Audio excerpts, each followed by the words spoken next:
الحمد لله رب العالمين والعاقبة للمتقين ولا عدوان إلا على الظالمين.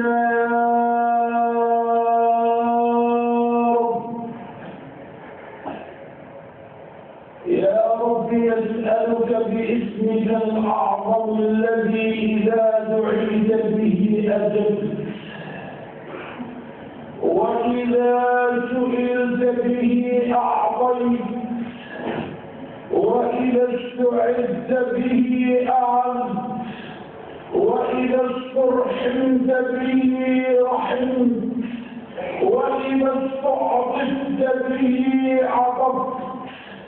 لا تدع في جمعنا هذا ولا في جموع المسلمين ذنبا إلا غفرته ولا هما إلا فرجته ولا دينا إلا قضيته ولا مريضا إلا شفيته ولا صحيحا إلا عافيته ولا ميتا إلا رحمته ولا ضالا إلا هديته ولا حائرا إلا بصرته ولا غائبا إلا رددته ولا ظالما إلا كفيته ولا عدوا إلا قسمته ولا حائرا إلا بصرته ولا مجاهدا إلا نصرته ولا دعاء إلا استجبته. يا من يرى مد البعوض جناحه يا من يرى مد البعوض جناحه في ظلمة الليل البهيم الأليل ويرى نياق نحورها في نحرها والمخ في تلك العظام النحل ويرى ويسمع ويرى ما دونهما في قاع بحر زاخر متجلل. وأشهد أن لا إله إلا الله لا تدركه الأبصار ولا تحويه الأخبار ولا تتخيله الأفكار ولا يؤثر فيه الليل ولا النهار وهو الواحد الغفار. لما خلق الله تعالى الخلق وخلق منهم قامت الرحم وقالت يا رب هذا مقام العائد بك من القطيعة. فرد عليها مولانا عز وجل وعز نعم أيتها الرحم نعم أيتها الرحم هذا مقام العائد بك مني أو هذا مقام العائد بي منك. ثم قال ربنا تعالى بعدها تعالى اسمه وتبارك اسمه أنا الرحمن وأنا الرحيم وإني شفقت للرحيم من اسمي من وصلها وصلته ومن قطعها قطعته. وأشهد أن سيدنا وعظيمنا وحبيبنا ومحبوبنا وقدوتنا وأسوتنا وسلوتنا إلى الله محمدا نبي الله ورسوله. يقول أبو ذر قبيلة غفار غفر الله لها. يقول أبو ذر الغفاري: أوصاني خليلي صلوات ربي وسلامه عليه بخصال من الخير. فقالوا: يا أبا ذر، وما هي هذه الخصال؟ اسمعوا ماذا قال صاحب العناية الإلهية وشمس الهداية الربانية مصباح الظلام ورسول الله الملك العلام لأبي ذر. أولها قال: أوصاني ألا أنظر إلى من هو فوقي وأن أنظر إلى من هو دوني. وثانيها أوصاني بحب المساكين والدنو منهم. وأوصاني ثالثها أوصاني أن أصل رحمي وإن أكبرت. رابعها وأوصاني ألا أخاف في الله يومة لائم. وخامسها وأوصاني أن أقول الحق وإن كان مرا. فسألته وقلت له: يا أبا ذر، فما سادستها؟ فقال لي خليلي: يا أبا ذر، أكثر من لا حول ولا قوة إلا بالله. فسألته وقلت له: يا أبا ذر، يا صاحب رسول الله، لما قال لك أكثر من لا حول ولا قوة إلا بالله؟ رد علي أبو ذر وقال لي خليلي صلى الله عليه وسلم: فإنها من كنوز الجنة. فإنها من كنوز الجنة. 6 خصال أودعها نبيكم في صدر ونفس أبي ذر الغفاري. يا سيدي، يا رسول الله، يا أبا القاسم، يا أبا الزهراء، صلى عليك الله، صلى عليك الله. ما فاحت الأزهار وصلى عليك الله. ما تمايلت الأشجار وصلى عليك الله. ما تدفقت الأنهار وصلى عليك الله. ما كور ليل على نهار وما كور ليل في نهار. صلاة الله وسلامه عليك وعلى آلك وصحبك وسلم تسليما كثيرا. ثم أما بعد،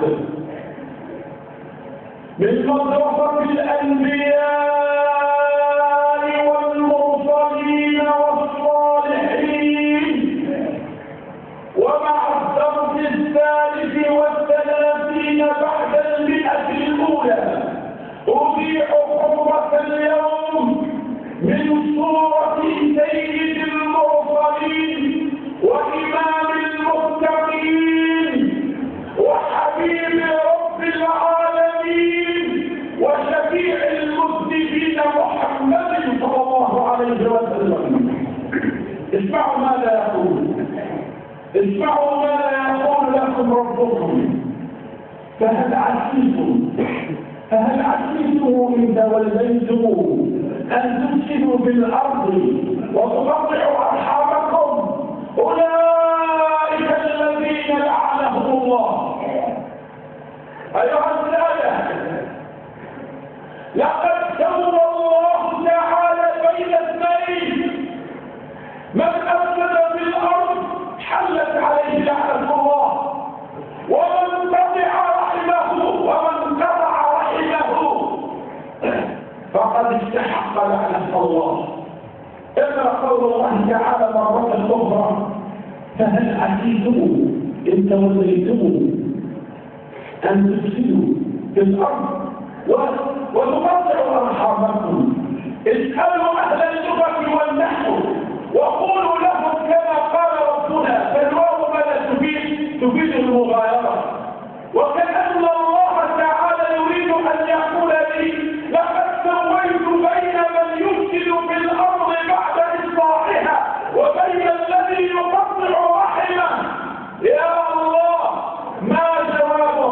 اسمعوا الجزاء. أولئك الذين لعنهم الله ولا حول ولا قوة إلا بالله. اسمعوا أيها السادة، هناك من لم يرى أخاه في الدم. أنا لا أتحدث في الأخوة في الله، أنا أتحدث عن القرابة الدموية.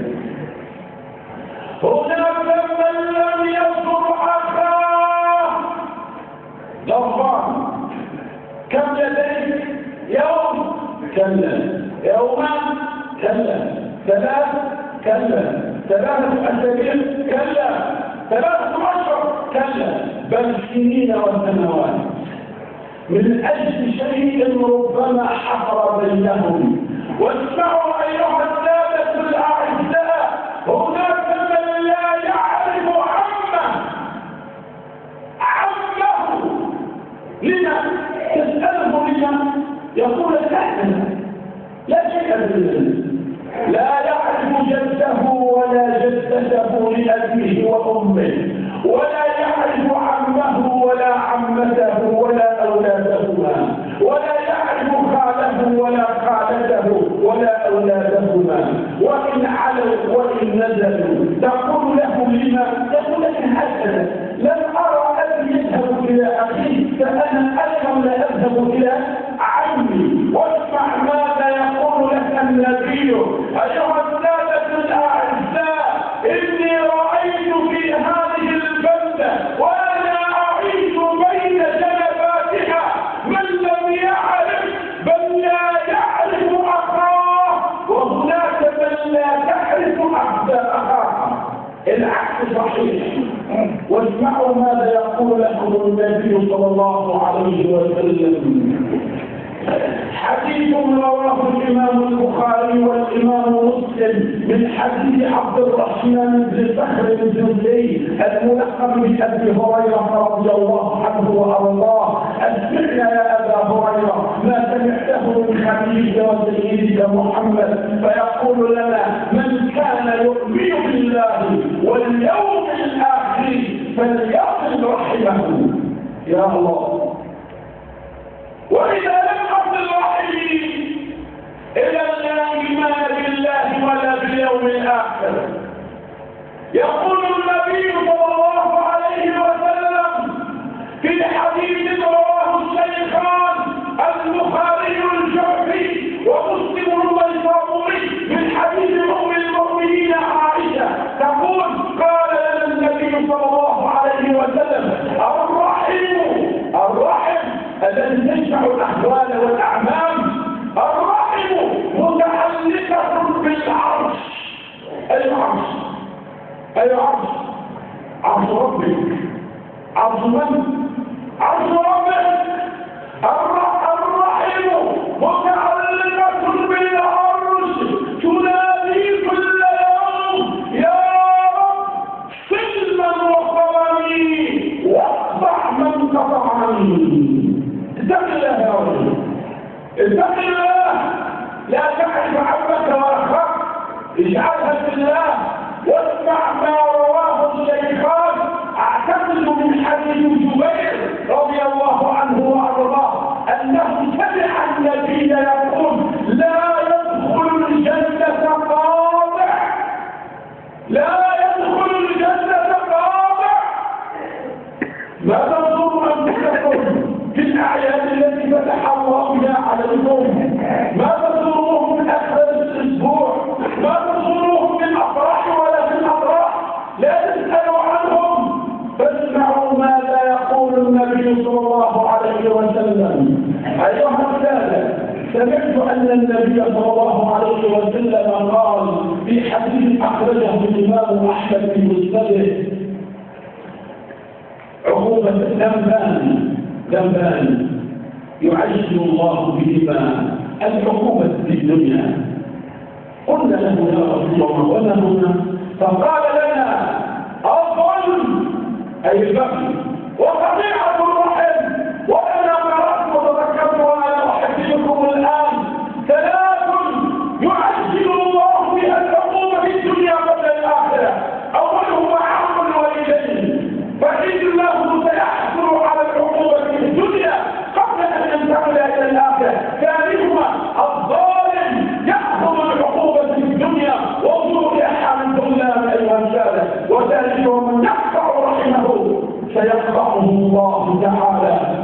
وربك لا يخلف الميعاد.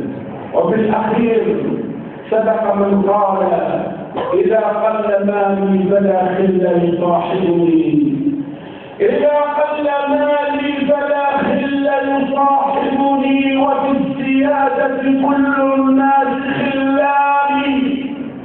كم عدو لأجل المال صادقني، وكم صديق من فقد المال عاداني.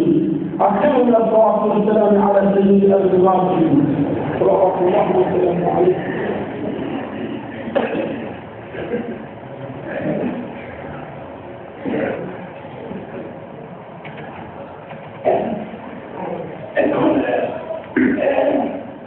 مشيناها خطا كتبت علينا، ومن كتبت عليه خطا مشاها، ومن كتبت عليه خطا مشاها.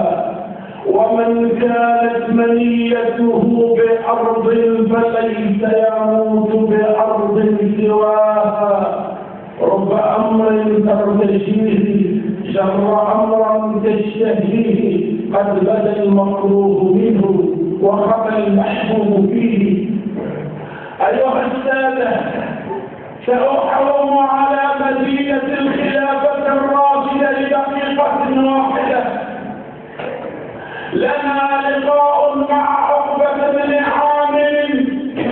يقول عقبة بن عامر: لقيت النبي صلى الله عليه وسلم ذات مرة، فأخذت بيده الشريفة العظيمة وقلت له: يا نبي الله، ما هي أفضل الأعمال عند الله؟ اسمعوا هذه النصائح الثلاث. قال: يا عقبة، يا عقبة، صل من قطعك. يا الله، صل من قطعك، وأعطي من حرمك، واعفو عمن ظلمك. ثلاث. أيها السادة، ولكن عندنا نحن أيها السادة الأعزاء فالمكيال بمكيالين، فالوزن بوزنين. أن أعطي من حرمني هيهات، وأذهب إلى من قاطعني هيهات، وأذهب وأتودد لمن ظلمني هيهات. فاسمعوا إلى خصال دينكم واسألوا الناس وقولوا للناس: أيها الناس، ديننا يقول: سل من قطعك، واعف عمن ظلمك، واعطي من حرمك. هذا خبر ما عندنا، واسألوا الناس أي خبر عندهم في هذا. أعوذ بحضراتكم أيها السادة من مدينة النبي صلى الله عليه وسلم، حيث عقبة بن عامر يحدثنا بهذا الحديث إلى هنا. وما أدراك ما هنا؟ هنا ناصية مضلة على مدرسة النبي محمد صلى الله عليه وسلم. كتبت على بابها متأسيا مستقبلا مرجوا رحمة ربي: كل ابن آدم خطاء، وخير الخطائين التوابون. استودعكم الله الذي لا تضيع ودائعه، وحياكم الرحمن الرحيم. هذا وسبحانك الله بحمدك، أشهد أن لا إله إلا أنت، أستغفرك ربي وأتوب إليك. وصل اللهم على محمد وعلى آله وصحبه وسلم تسليما كثيرا.